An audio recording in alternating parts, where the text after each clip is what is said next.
Nuestro primer panelista es el doctor Eugenio Trasloceros Hernández. Él es investigador titular en el Instituto de Investigaciones Históricas de la Universidad Nacional Autónoma de México. Es miembro del Sistema Nacional de Investigadores, es doctor en Estudios Latinoamericanos por la Universidad de Tulane, maestro en Historia por el Colegio de Michoacán y licenciado en Sociología por la Facultad de Ciencias Políticas y Sociales de la Universidad Nacional Autónoma de México. Ha trabajado como investigador y profesor en diversas instituciones, entre ellas el Colegio de Michoacán, la Universidad Iberoamericana, la Universidad Michoacana de San Nicolás de Hidalgo y el Tecnológico de Monterrey de la Ciudad de México, donde también fue director del Departamento de Humanidades. Adelante, doctor.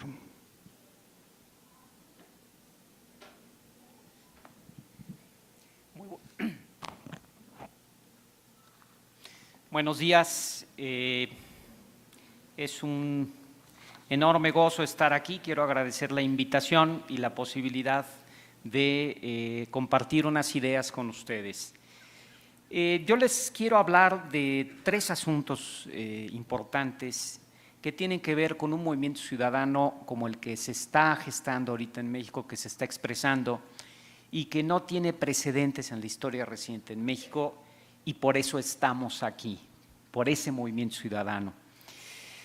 Quiero hablar un poco de esta iniciativa de Peña Nieto y cómo impacta la realidad de un Estado laico, la ciudadanía que se mueve y la libertad religiosa. Esta iniciativa de Peña Nieto, llamada del matrimonio igualitario, ha desatado no solo una polémica a nivel social, sobre todas las cosas, ha sido una chispa de un gran movimiento ciudadano, de una gran participación ciudadana muy importante, que lejos de reaccionar contra una iniciativa, lo que tiene es una propuesta muy clara ante esta misma iniciativa del presidente Peña Nieto. La reacción contra este gran y plural movimiento ciudadano, contra esta pluralidad de voces, y cada uno de ustedes representa una de estas voces, ha sido muy agresiva. Y está siendo muy agresiva en dos puntos concretamente. Primero, hay acusaciones graves de que es un movimiento homofóbico, discriminador, ¿sí?, contra las personas que tienen preferencias sexuales por su mismo sexo. Esta idea, por supuesto, es falsa y tiene que ser desmentida categóricamente. Aquí no se discrimina a nadie, lo que se tiene es una propuesta, no una reacción. Por supuesto, es una visión maniqueísta, porque parte del principio de decir, si tú no le vas a la América, entonces no estás con el Guadalajara, ¿sí?, que es una visión puritana y maniquea de la realidad. No, el que a mí me guste el color rojo no significa que no me guste el blanco. Y este es algo que se tiene que decir muy claramente, pero no es este el punto del que vengo a hablar. Nada más quiero reflexionar sobre esto. No se está contra nadie, se abraza a todos. Simplemente el que uno promueva el gusto por un color no significa que esté uno en contra de lo demás. Esa acusación de homofobia y discriminación es cruel y es mentirosa. Y en esto habrá que ser claros y contundentes, y otros más versados que yo podrán explicarlo mejor. La segunda cosa, que es de la que les quiero yo hablar en este momento, es que en esta reacción violenta contra este movimiento ciudadano se dice, ¿sí?, y se exige, puesto que su mayor componente son ciudadanos que profesan la fe cristiana, católicos, protestantes, evangélicos, se exige que sean reprimidos y censurados por el gobierno bajo una supuesta violación del Estado laico. Y esto es una mentira. Y hay que explicar por qué no es esto lo que está sucediendo, y es importante responder con caridad, responder tendiendo la mano, pero con mucha claridad. No existe tal violación al Estado laico. Y de esto es de lo que me quiero ocupar. Bien, todo esto empieza por una iniciativa presidencial. No quiero ser cruel, pero de ocurrencias nos comemos un taco, ¿sí? Trump y cosas por el estilo. Trompicamos todo el tiempo en distintas iniciativas y cosas por el estilo. La iniciativa del presidente Peña Nieto dice ser para no discriminar, pero en realidad trae un problema de fondo muy, muy importante que atenta contra la democracia. La iniciativa es muy simplista. Dice que bajo el principio de no discriminación, entonces toda institución, toda relación humana tiene que reducirse a un solo tipo, a la unión entre dos personas del mismo sexo. Si asimila toda relación matrimonial a la condición de parejas del mismo sexo y así borra la diferencia sexual entre hombre y mujer, que desde hace milenios ha sido el fundamento de identidad cultural desde el ser humano pisó esta tierra. Ahora, esta iniciativa, ¿sí?, ha dado una muy variopinta respuesta en la sociedad. Y en realidad el debate se centra solamente en qué tipo de instituciones deben proteger realidades sociológicas, antropológicas fundantes, como es la realidad matrimonial, la unión entre un hombre y una mujer, y este es el debate que se está llevando a cabo. Pero yo quiero llamar la atención sobre un punto muy concreto. Se dice que quien no piense así comete un acto de discriminación contra todos los diferentes. Es decir, todo aquel que no piense, que asuma esta condición de pensamiento único y única perspectiva en la sociedad, entonces está cometiendo un acto de discriminación. Pero esto es falso. Los países donde se ha seguido esta iniciativa, este modelo de iniciativa de protección a distintas relaciones humanas, reduciéndolas a un solo modelo, como por ejemplo España, Inglaterra, Canadá y Estados Unidos, se ha fomentado un ataque creciente contra los que piensan diferente, generando situaciones graves de discriminación e incluso de criminalización contra la opinión distinta. Todo aquel que se atreve a decir que puede existir un modelo matrimonial entre hombre y mujer, se considera que atenta contra el pensamiento único y por lo tanto se convierte en un discriminador cuya opinión puede ser incluso criminalizada. Ahí donde el pensamiento único se impone, y este es el gran riesgo de esta iniciativa, es el pensamiento único, las principales víctimas del acoso, la persecución y la criminalización de la opinión han sido las personas que profesan alguna religión, así como sus iglesias, sus instituciones, aunque no solamente ellas, pero principalmente las personas que profesan una religión, pero también todo aquel que, aunque no profese una religión, opine distinto. En México hemos sufrido ya mucho de persecuciones religiosas violentas y de baja intensidad. ¿Se quiere realmente restablecer una persecución religiosa de algún tipo en México por la afirmación de un pensamiento único? Junto a una verdadera solución en justicia, resulta urgente y necesario consolidar un régimen que garantice la pluralidad de expresiones, de opiniones en este país. Y la piedra angular de la garantía de la ciudadanía plural y diversa como lo es México se llama libertad religiosa. Ahora, la propuesta de este movimiento ciudadano, como yo la observo, como investigador de la UNAM que soy, me llena de mucha esperanza y se me hace muy interesante. Parte de un principio fundamental: el matrimonio y la familia son realidades antropológicas fundantes. Es un problema moral, no es un problema de moralismos, no es un asunto de una realidad sociológica, antropológica fundante, ¿sí?, como es la familia, en la cual en este país es la única institución en la que se confía. La familia 94%, las iglesias 60-70% y el ejército. No se confía en ninguna otra institución. Y los políticos no llegan ni al 15%, y ya no me meto más con los políticos, ¿sí? Soy profe, no soy político. Una realidad sociológica fundante que está presente y ha estado presente siempre en todas las culturas y que sociológicamente, y les va a hablar Fernando de eso, yo no, ¿sí? Tiene enormes beneficios para una sociedad como la nuestra en medio de una crisis de corrupción y de violencia. ¿Qué virtudes tiene esta propuesta como yo la observo? Mire, es muy sencillo. Los seres humanos anhelamos una vida llena de verdad, de bondad y de justicia, vivida en una comunidad en la cual encontremos respeto, solidaridad, amor, compasión, auxilio y defensa. ¿Alguien no quiere una vida así? Que alce la mano. No, yo sí quiero. Y esa comunidad fundante es la familia.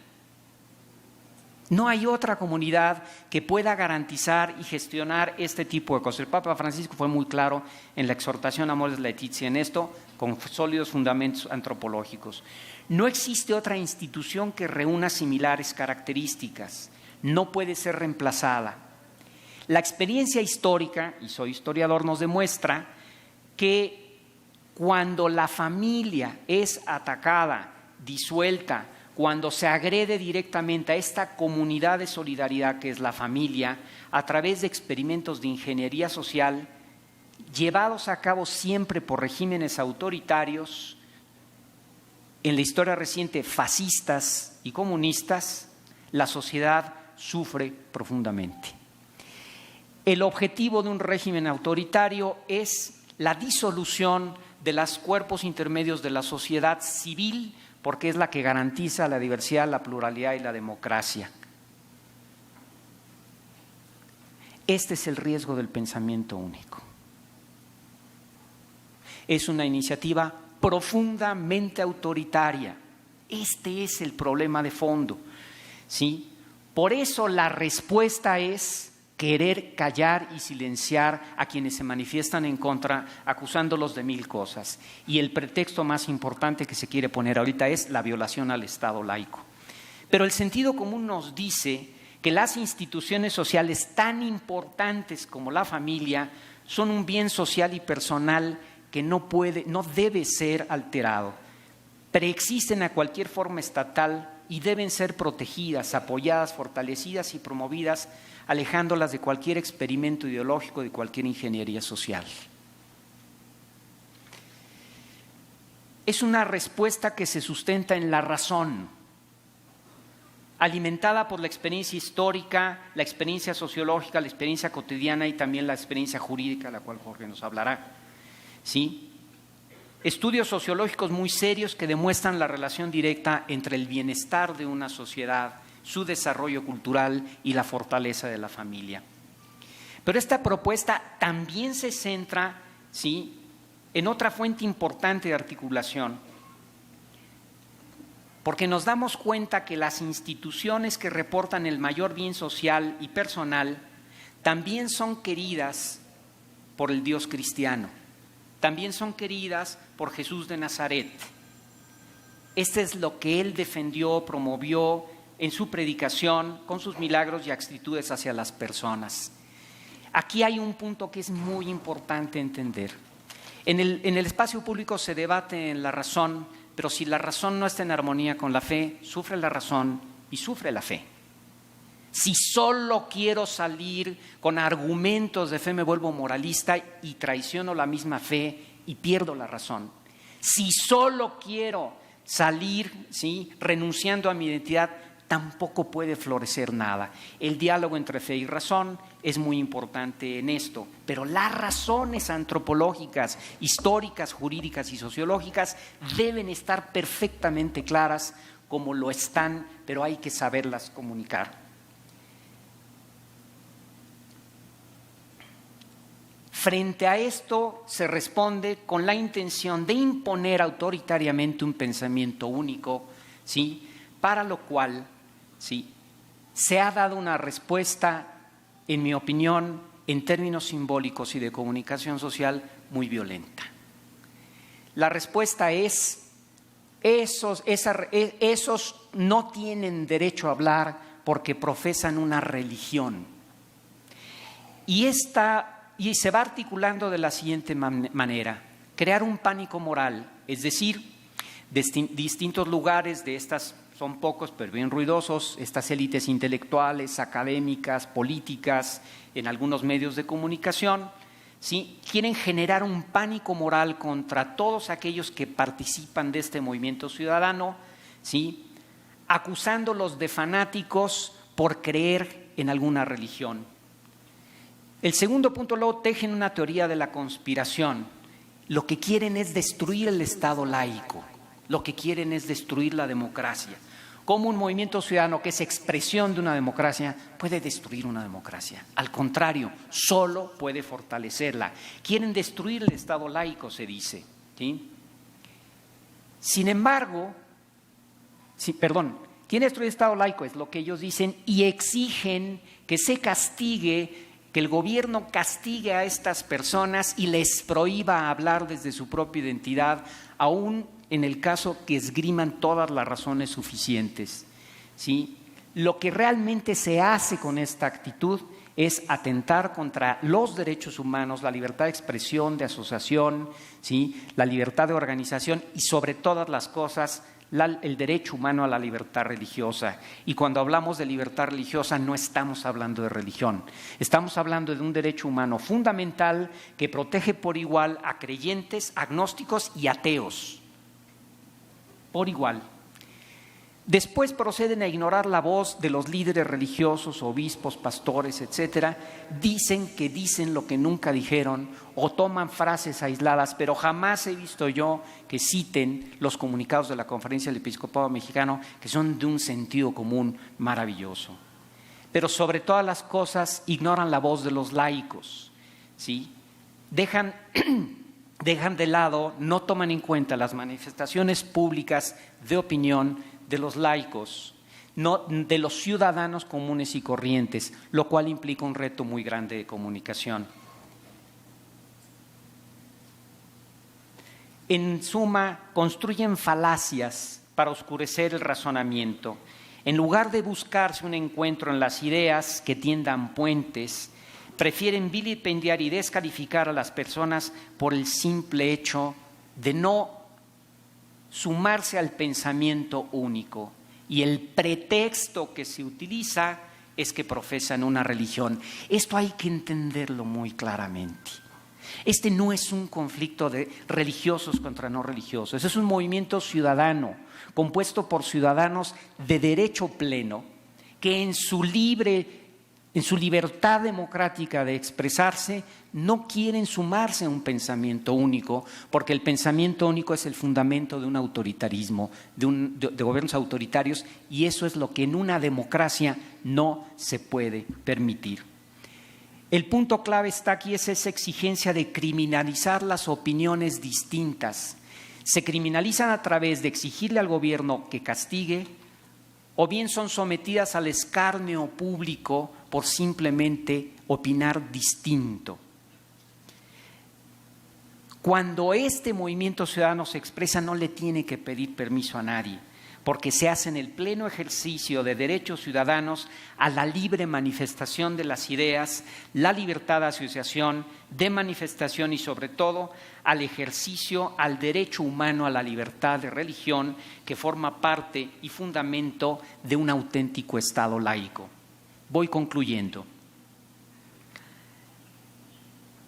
Esta exigencia de que caiga la guillotina en contra de los cristianos por la supuesta violación al derecho laico, por una indebida intervención en asuntos públicos, es una de las más grandes falacias que pudiéramos escuchar.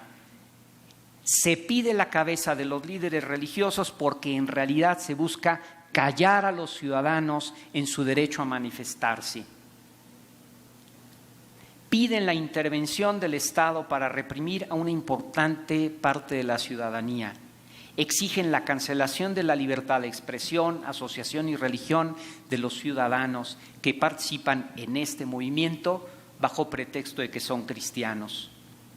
Es simplemente un pretexto. Siempre piden lo mismo por razones distintas y por razones diferentes. Hay que considerar los siguientes puntos y concluyo con estos puntos. Primero, México es una sociedad diversa y plural, bendito sea Dios. Hay ateos, bendito sea Dios. Hay creyentes, bendito sea Dios. Somos diversos y plurales, en la cual los cristianos de distintas iglesias y confesiones somos ciudadanos de pleno derecho, sin excepción y sin regateos. Si hoy exigen al Estado reprimir a los católicos y a los obispos, mañana lo van a exigir con los líderes evangélicos y pasado mañana con cualquiera que no se sume al pensamiento único. Segundo, el Estado laico bajo un régimen democrático, si realmente es laico, no puede ser antirreligioso. Por el contrario, debe garantizar la libre expresión de los ciudadanos, por lo que la condición de existencia del Estado laico es que exista la libertad religiosa, o no puede ser laico. Este es un derecho humano, no es un tema religioso, que cobija por igual ateos, agnósticos y creyentes. La libertad religiosa no es una concesión del gobernante ni del Estado, es un derecho humano fundamental.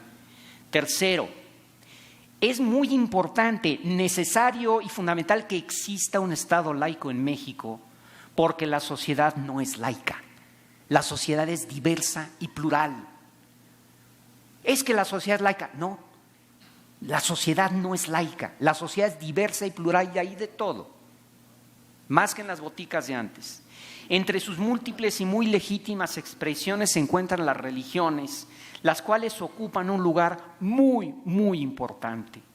El Estado tiene la obligación de garantizar la libertad de todas las expresiones de la sociedad civil para armonizar intereses.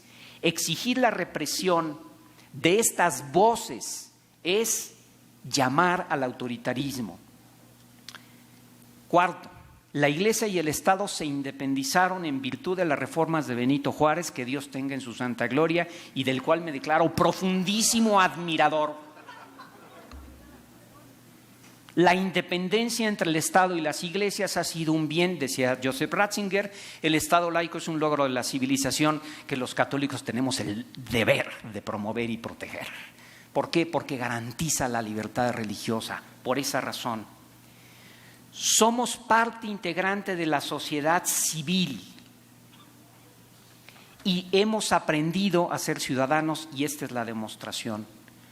Cuando el Estado quiere controlar las manifestaciones religiosas, se generan persecuciones religiosas, y en México ya tragamos demasiado de ese camote.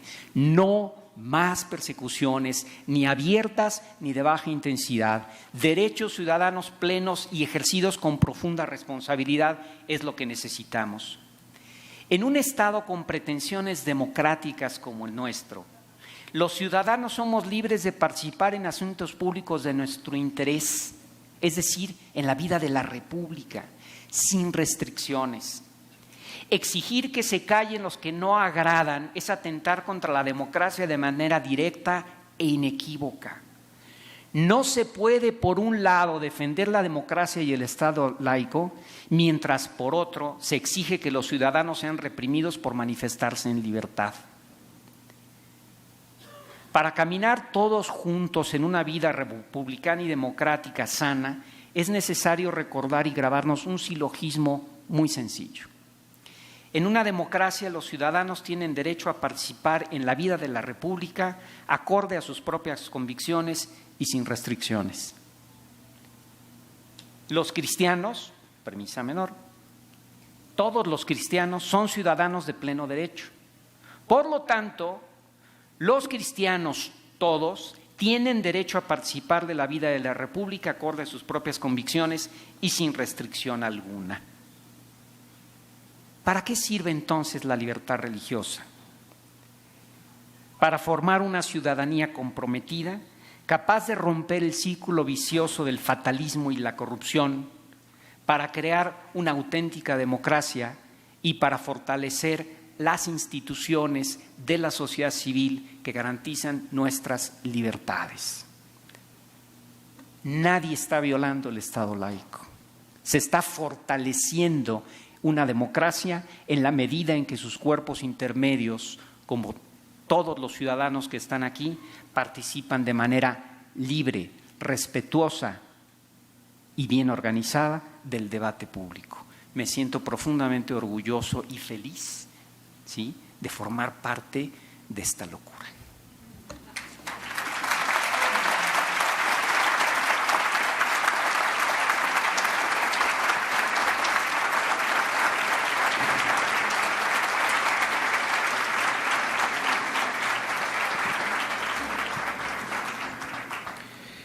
Agradecemos al doctor Trasloceros su intervención en la que nos ha presentado un panorama histórico del México contemporáneo ante la iniciativa presidencial, ante un pensamiento único que pretende o discriminar o no discriminar y a la vez criminalizar. El doctor Trasloceros postula que la familia es la comunidad fundante de toda sociedad que no puede ser ni reemplazada ni alterada. Cuando los experimentos sociales han tratado de disolverla, la sociedad sufre. Existe pues en México, según el análisis del doctor Trasloceros, un movimiento ciudadano de pleno derecho que la libertad religiosa garantiza, y garantiza tanto una democracia como una serie de instituciones que deben tener su libertad de expresión y de asociación, que esto debe ser respetado dentro del marco constitucional vigente.